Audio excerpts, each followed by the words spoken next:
Bienvenidos a este tiempo devocional, Cita con Jesús, un espacio diseñado para aquellos que desean iniciar cada día de la mano de Papá Dios. Dirigen pastores Luis Eduardo Álvarez y Amparo Ramos. Pero muy buenos días. Esta mañana con ustedes, Dios me les bendiga a todos los que ya se conectaron en esta hora con nosotros y los que a través del día, la noche, se conectan igualmente para escuchar la voz de Dios. Bienvenidos a nuestro devocional, mi cita con Jesús.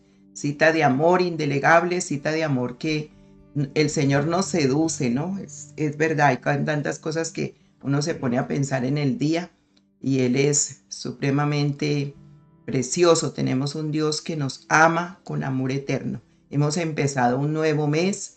El mes ya pasó de agosto, ya adiós agosto, y sigue septiembre, ya próximos a terminar un año, ¿no? Estemos evaluando cómo hemos crecido este año, en qué situación nos encontramos para que antes de finalizar este año hagamos ajustes y pensemos que Dios siempre nos da la oportunidad de hacerlo, siempre nos da la oportunidad. Para cada día es un día nuevo. El ayer ya pasó y hoy no podemos seguir con este mes, el hoy, con las cosas viejas, no, o sea, ya renovar y hacerle a Dios ese tributo, esa honra que Él merece por habernos escogido, apartado, por habernos dado la salvación, una salvación tan grande que encierra tantas cosas y hacernos entender el propósito de la vida aquí en la tierra, que es lo más importante. Vamos a orar. Gracias, Padre, por esta mañana. Gracias, Papito Santo, por este nuevo día que nos das. Gracias porque hemos empezado un nuevo mes, Señor, y sabemos que en tu fidelidad, en tu amor, como ha sido en agosto, lo serás en septiembre y mucho más, porque aun cuando nosotros te pedimos algo, tú nos das más de lo que nosotros esperábamos, Señor, porque tú eres generoso, súper generoso, sobreabundante. Señor, gracias, que en este mes reine la paz en cada hogar, en cada corazón, que en este mes podamos someternos a tu voluntad, que en este mes podamos decir, Señor, lo logré. Como decía David, el hacer tu voluntad me ha agradado. Señor, que podamos vivir de esa manera, que no nos escondamos en como se hizo cuando el Señor fue a escoger a Saúl. Él estaba en medio de las asnas, buscando las asnas, estaba en algo que no era el oficio que Dios quería que hiciera. Y hay personas que se esconden en medio de cosas, de situaciones, para no dejar que Dios traiga a la luz las cosas que tienen que ser muertas en nuestra vida y pueda resucitar el resucitado en nosotros de verdad. Espíritu Santo, gracias, porque resucitar contigo es resucitar a la vida, es traer las costumbres del cielo a la tierra, es unirnos contigo para honrar tu nombre, Señor, para glorificar tu nombre, para que otros te veamos a ti, Señor, otros te vean a ti en nosotros, papá, porque ese es el propósito, parecernos más a ti, menos de nosotros, más a ti, Señor. Por eso hoy te pido que podamos crucificar esta carne como Pedro con esas palabras hizo entender. Bendito Dios, que cómo era el comienzo de una iglesia y qué somos como iglesia, Señor. Por eso abre nuestro entendimiento esta mañana y permítenos entender esas verdades profundas que tienes para nuestra vida. Gracias, Señor, porque nuestros oídos se abren a tu voz y queremos guardar, atesorar en nuestro corazón tus palabras porque tienen vida. Son espíritu y son vida. Tú mismo lo afirmaste, Señor. Mis palabras que yo les hablo son espíritu y son vida. Por eso, Señor, atesoramos hoy tu palabra, la ponemos en lo profundo de nuestro corazón, pero para ponerla por obra. Escríbela, Señor, allí con tinta indeleble. Danos una mente renovada este día, una mente nueva, tener la mente de Cristo, Señor. Gracias, Espíritu de Dios, por levantarnos a esta hora, por venir a buscar tu rostro y por hacer de este tiempo algo tan especial como lo eres tú, Señor. Bendice, alma mía, a Jehová, y bendiga todo mi ser su santo nombre. Bendice, alma mía, a Jehová, y no olvide ninguno de sus beneficios. Señor, que no olvide todo lo que tú eres, todo lo que tú haces, para adorarte, bendecirte y aclamarte con todo mi corazón en este nuevo mes. Bendito es este mes que ha comenzado, cada día de este mes, por guardarnos, por protegernos, por cuidarnos. Gracias, Señor.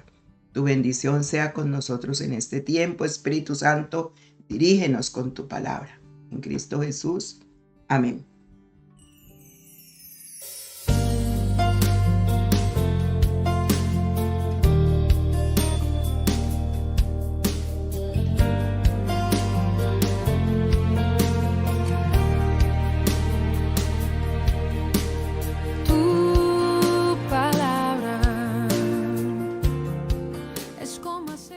Bueno, entonces hoy estamos continuando con el tema que estábamos tratando, ¿cierto? Que estábamos analizando, y es las palabras de Pedro, esas palabras tan profundas que vinieron a causa de una revelación que Dios le dio a él, el Señor le dio a él, y el Señor Jesucristo se lo recuerda. Y le dice que no habían sido palabras de nada humano. Y Pedro no se jacta de eso ni se siente superior a los demás, porque es un acto de gracia delante de Dios, de parte de Dios. Y eso es lo que nosotros tenemos que entender. Nada nos tiene que hacer jactar a nosotros sentirnos más que los demás cuando vivimos por revelación, porque la revelación viene del cielo. Y todos nosotros como hijos de Dios, eso es lo que tenemos que vivir, la revelación. Entonces Dios había favorecido a Simón Pedro, y por eso era un hombre bienaventurado, feliz, dichoso, ¿sí? Esa palabra que hemos encontrado en la bienaventurado el hombre que en las bienaventuranzas, un estilo de vida. Entonces la Biblia abre esos secretos a la ciencia pura, ¿cierto? No los abre a la ciencia pura, sino a la fe. No es la ciencia la que nos guía, sino la fe que nos lleva a comprometernos, esa fe que nos hace tener un compromiso de obedecer, de sentir, de hablar, porque es la fe, por fe vivimos y no por vista. Entonces esa devoción de fe que empezamos a experimentar a medida que crecemos requiere de disciplina, ¿sí? De disciplina. Y Jesús anuncia, así como oye de Pedro, la única institución que él estableció, y explica el papel que los discípulos tendrían en la edificación de la iglesia, y promete la victoria final de ella sobre todas las fuerzas del mal. Entonces esos versículos de Mateo 16 del 18 al 20, encontramos 4 expresiones que merecen una atención especial cuando nosotros escuchamos esa palabra. Sobre esta roca, mi iglesia, las puertas del Hades y las llaves del reino. Vamos a mirar esa parte. Pedro ante la roca, ¿sí? El griego Petros es Pedro y Petra es piedra o roca. Entonces, ¿qué importancia tenía para los judíos el significado de la palabra roca? Bueno, es la idea de que la roca sirve como refugio y protección. También su durabilidad y consistencia inspiran seguridad. En Deuteronomio 32:4 se menciona a Dios como la roca. Sí, esa roca inconmovible en la cual todos allí nos colocamos y no seremos removidos, quitados.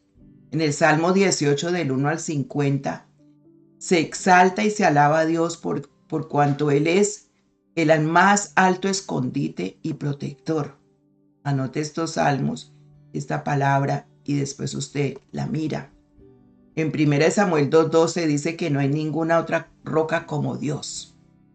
No hay ninguna otra roca como Dios. Y en Isaías 32:2, él se refiere al reinado mesiánico y dice que habrá un rey como una sombra de un gran peñasco en una tierra sedienta. Ahí están las profecías también, hablando sobre lo que es la roca. Y la roca de la roca puede también surgir un manantial, según Números 20:11. Dígalo bien.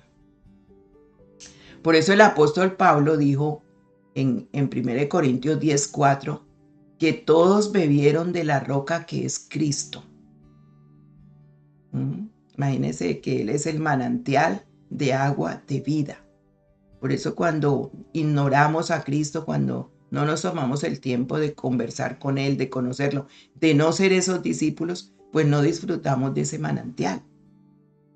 La roca es tan fuerte que no hay mejor cimiento para la construcción de una casa que esa, según Mateo 7:24.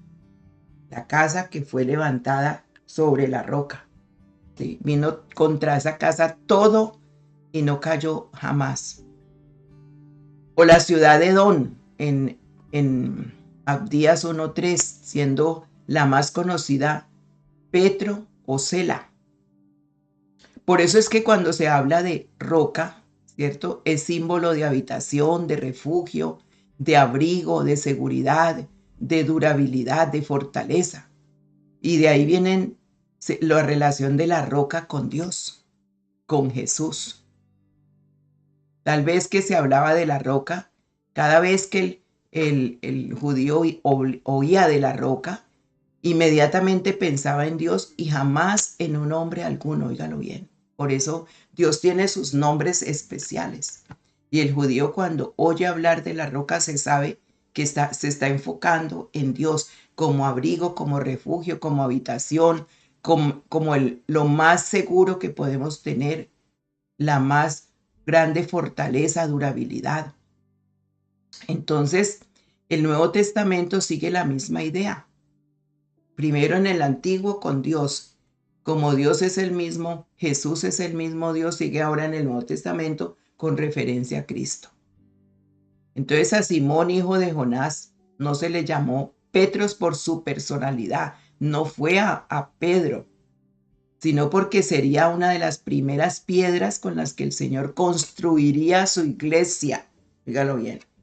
Entonces esa enseñanza que por ahí dicen, ¿cierto? Que es que Pedro fue el primer papa y que Pedro es el que hizo que salieran los papas, eso no es la enseñanza de la Biblia.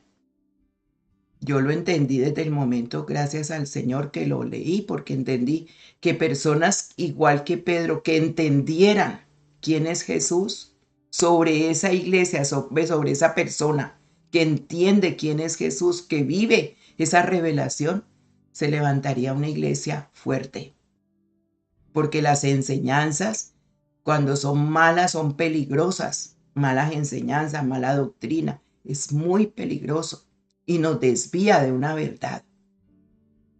Y Pedro lo interpreta de esa manera. Él mismo, en 1 de Pedro 2, 4 y 5, dice, acérquense al Señor Jesús, quien es la piedra viva, rechazada por los hombres, pero elegida y de mucho valor ante Dios. Ustedes también son como piedras vivas que Dios utiliza para construir un templo espiritual. Ustedes sirven a Dios en ese templo como sacerdotes santos y por medio de Jesucristo ofrecen sacrificios espirituales agradables a Dios. Aquí está resumido en estas palabras de Pedro lo que es cada persona como iglesia. Entonces la iglesia no es un edificio. El templo es diferente. Iglesia es la persona. Mire que él lo explica muy claro y ojalá usted se grabe este versículo. Por eso la Biblia, cuando nos enseña estas verdades tan profundas, ¿sí? Entonces nos hace entender el propósito de nosotros como iglesia. Primero dice, Jesús es esa piedra viva, rechazada por los hombres, pero elegida y de mucho valor ante Dios.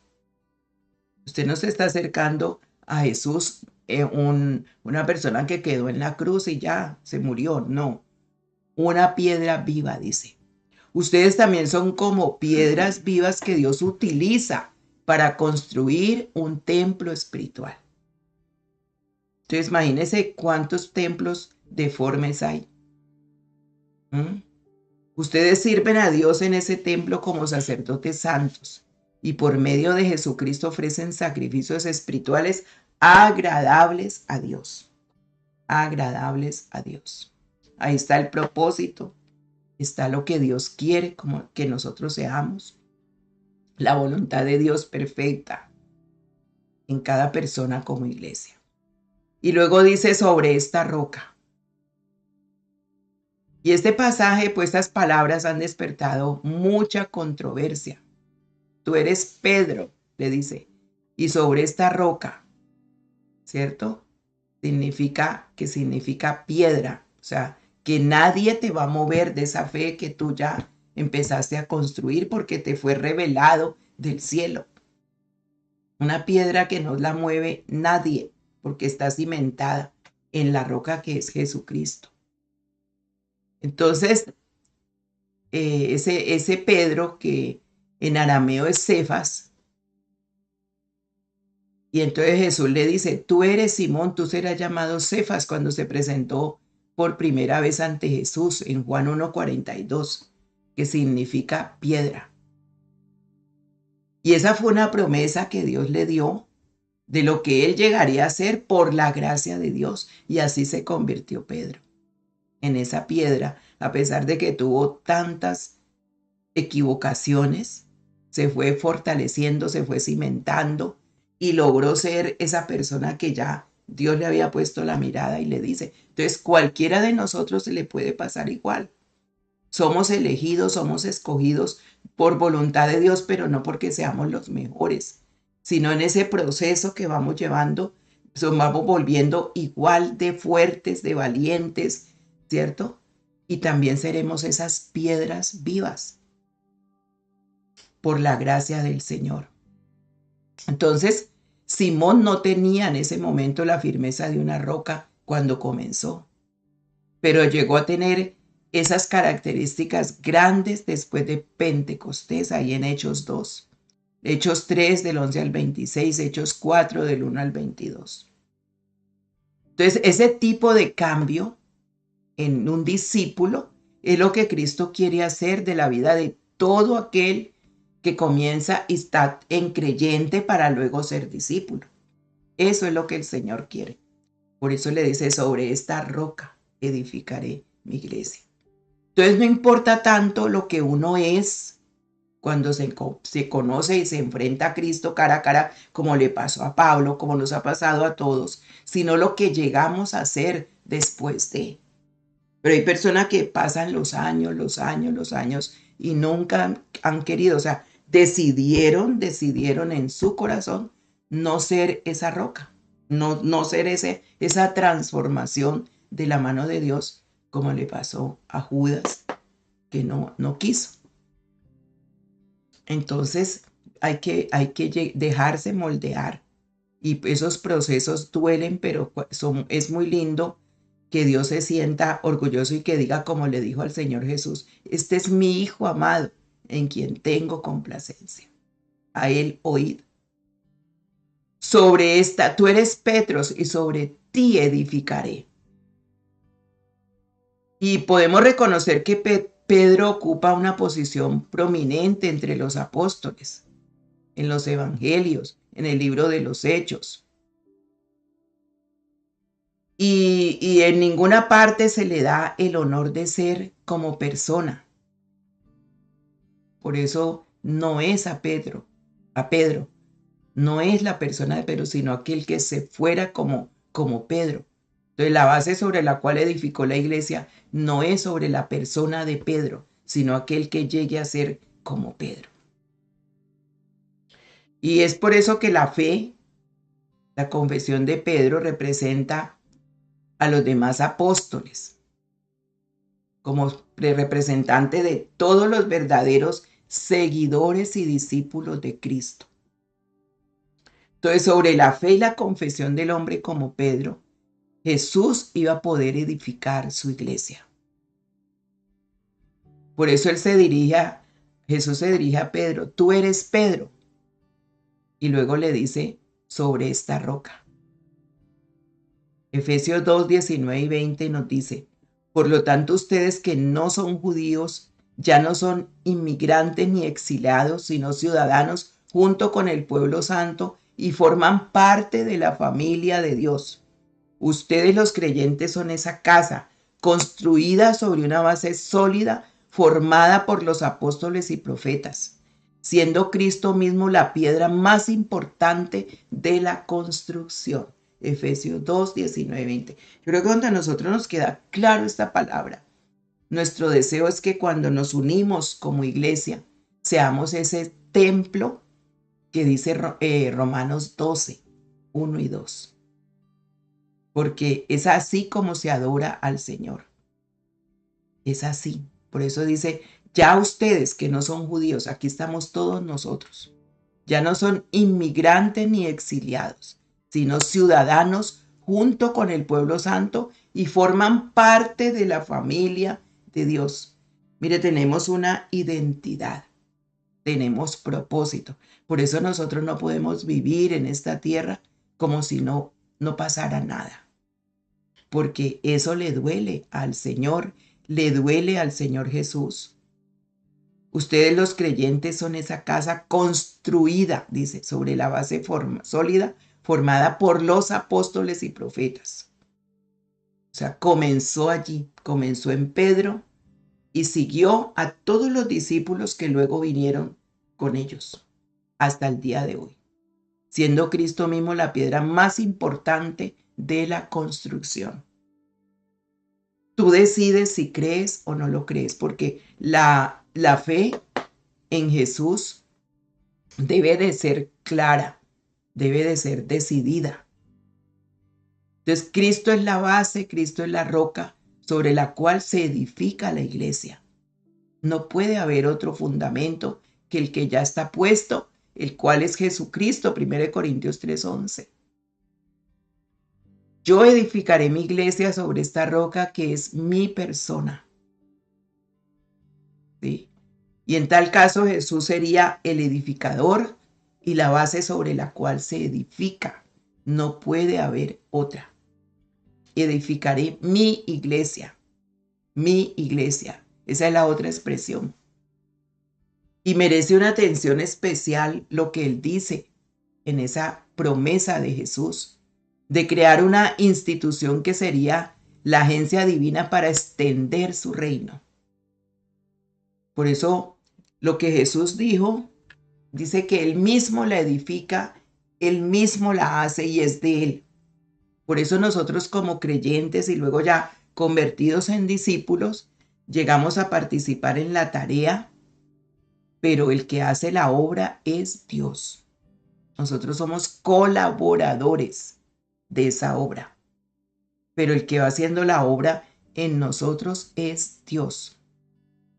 Y ese mí es enfático, ¿cierto? Edificaré mi iglesia. Y hay personas que hablan de mi iglesia, mis discípulos, nuestra iglesia, nuestros discípulos, ¿cierto? Pero tenemos que entender que Jesús es el dueño, pues Él la compró con su sangre, dice Efesios 5:25. ¿Ve? Y aquí entonces se encuentra por primera vez el término iglesia. Jesús lo utilizó solamente 2 veces, en Mateo 18:17, pero se encuentra en un total de 115 veces en el Nuevo Testamento. Y el término iglesia es del término griego eclesía, que significa los llamados afuera.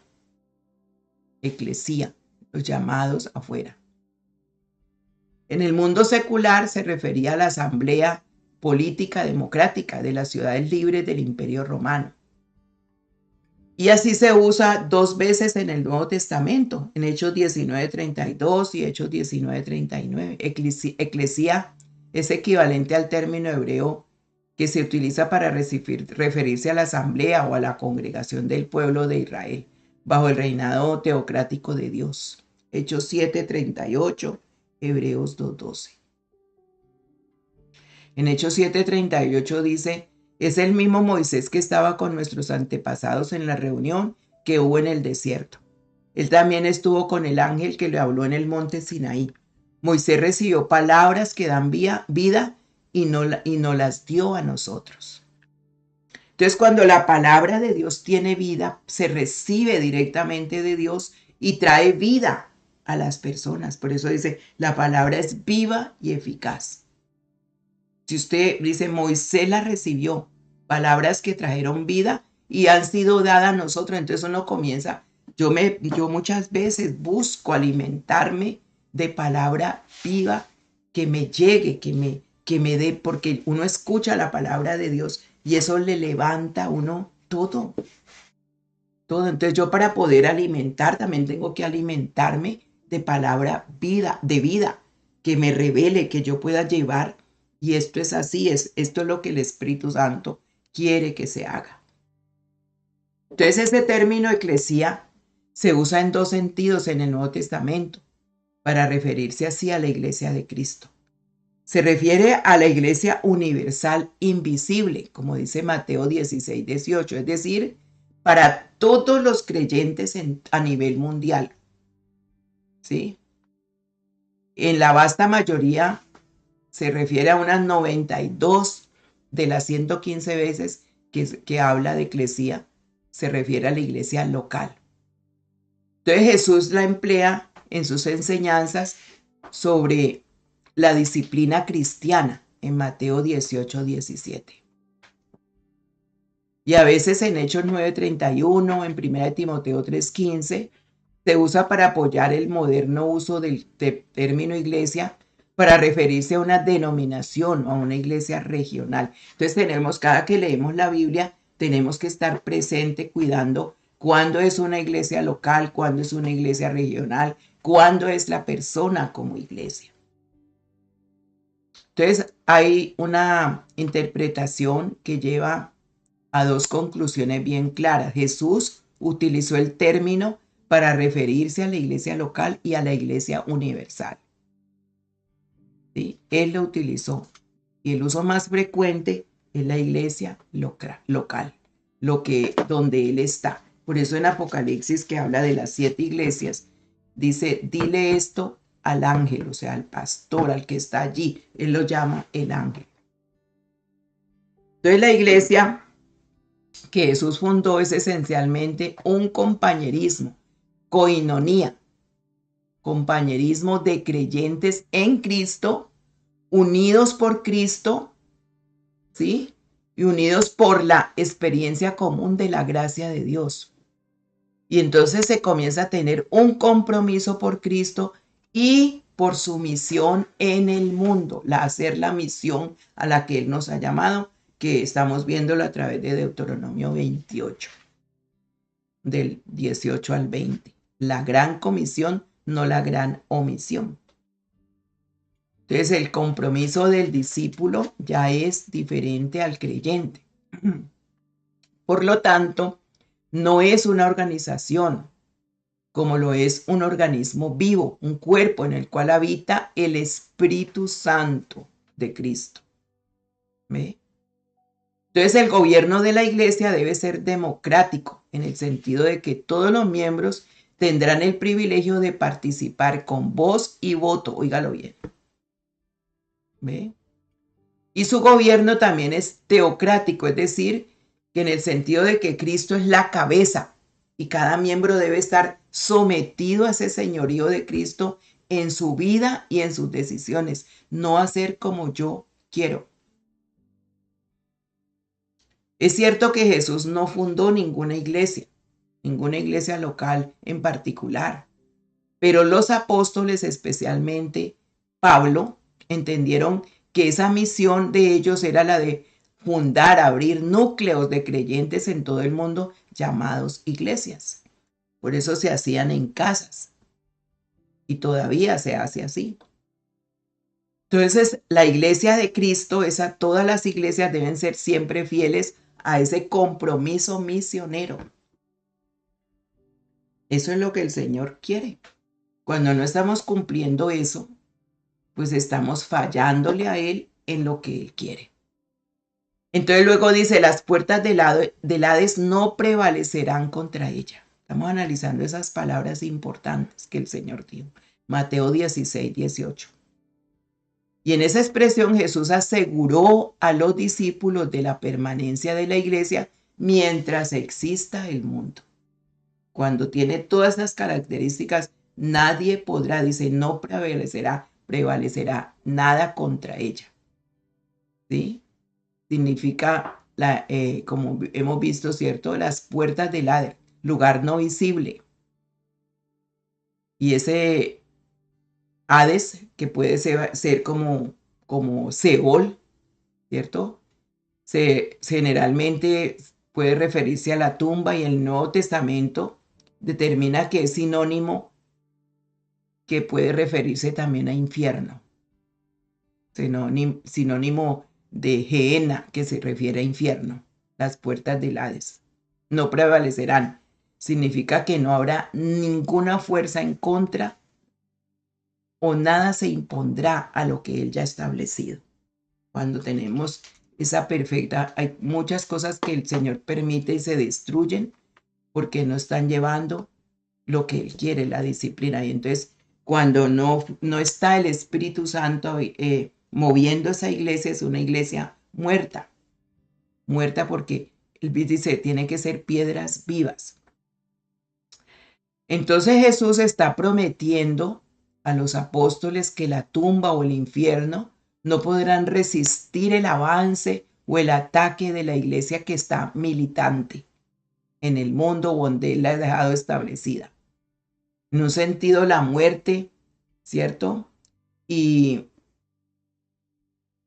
el infierno ya no son el destino,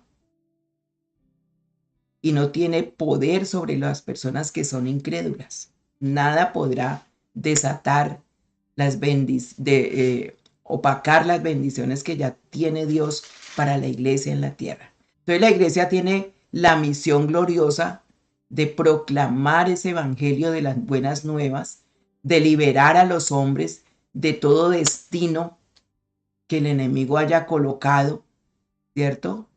Y introducirlos en el reino de Dios, donde hay vida eterna. Ese es el propósito de cada persona como iglesia. ¿Sí? Los creyentes que han muerto y están en la tumba, y que un día, según las promesas de Cristo, resucitarán, venciendo el poder de la tumba, porque así lo dice 1 Tesalonicenses 5:13. Los muertos en Cristo resucitarán primero. Ese es el propósito, que muchos, los que quieran aceptar al Señor, los que entiendan esto, se vayan con Cristo en sus corazones. Las puertas de Hades no se tragará a la iglesia. Entonces, en Isaías también hay una promesa que se compara con Mateo 28, del 15 al 18. Isaías amonesta a los gobernantes de Jerusalén, quienes en su arrogancia habían hecho un pacto con la muerte para evitar que muriesen. Y el profeta pronuncia la palabra de Jehová diciendo que ese pacto sería anulado y no serviría en el momento de la muerte, porque Dios, por otro lado, está prometiendo seguridad ante la amenaza de la muerte. He aquí que yo pongo como cimiento en Sión una piedra probada, una preciosa piedra angular que es puesta como cimiento. El que crea, no se apresure. Isaías 28:16. Y esta profecía se cumplió en Cristo. Todo esto él lo dice. Imagínense qué importante. Ellos habían hecho pactos con la muerte, es que para no morir, pero eso, imagínense. Bueno, dejemos hasta ahí. Mañana seguiremos, si Dios quiere, analizando estas palabras tan profundas y que nos llevan a tener una doctrina sana, una doctrina como Dios quiere que cada uno crezcamos. Por eso démosle gracias, Señor, gracias, porque hoy queda abolido todas esas enseñanzas mentirosas o verdades a medias que un día, Señor, recibimos y que pensamos que eso es así. Pero hoy, Señor, a través de lo que Pedro manifestó, guiado por el Espíritu Santo de Dios, para enseñarnos hoy en día lo que es la iglesia, podemos darte gracias por habernos elegido, apartado, para ser esas piedras vivas, donde te mueves tú, Señor Jesús, como cabeza. Llénanos hoy de ese temor tuyo, Señor, para respetar esa voluntad y esas palabras que tú mismo enseñaste y ser esos misioneros, discípulos, que hacen la misión tuya, no la que nosotros queremos. Porque ese es el problema, Señor. Nos hemos metido y encapsulado en hacer lo que nosotros queremos, no tu voluntad. Ayúdanos, Señor, a que esa iglesia que tú construyes con tu sangre, la compraste con tu sangre, cada uno de nosotros, Señor, seamos esas piedras vivas para que cada que nos reunamos como iglesia podamos hacer la verdadera adoración en espíritu y en verdad, como a ti te agrada, Señor. Adoradores en espíritu y en verdad, que obedecen la palabra, escuchamos tu voz y queremos obedecerte. Gracias por elegirnos, gracias por apartarnos, gracias por tener este privilegio, Señor, de tenerte a ti como cabeza. Construye en nosotros, Señor, cada día esas verdades que nunca se borren y que caminemos con base en ellas, Señor.